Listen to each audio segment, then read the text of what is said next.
Flies invading your kitchen, your patio, or even your bin area. Don't waste money on chemical sprays or electric traps.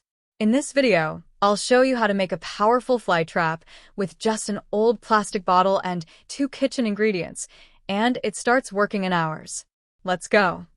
We've all had those summer days when flies just won't leave you alone, buzzing around your food, your face, your bin. And store-bought traps? They're either expensive or full of nasty chemicals. What you need: 1 empty plastic bottle, 2L works best. A knife or scissors. Tape, optional. 1 tablespoon sugar. 1 tablespoon vinegar. Warm water. Cut the bottle about 1/3 from the top. This will be your funnel.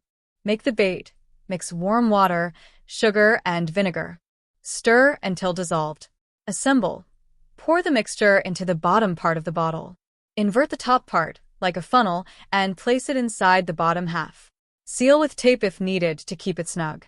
Place your trap near bins, windows, or outside. Optional. Add a drop of dish soap to break surface tensions so flies sink. Within a few hours, you'll start to see flies trapped inside. It's cost-effective, non-toxic, and easy to replace.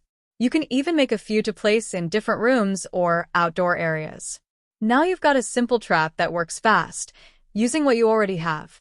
Like this kind of everyday fix? Hit that like button, subscribe, and share with someone who's battling bugs. Got a DIY request? Drop it in the comments below.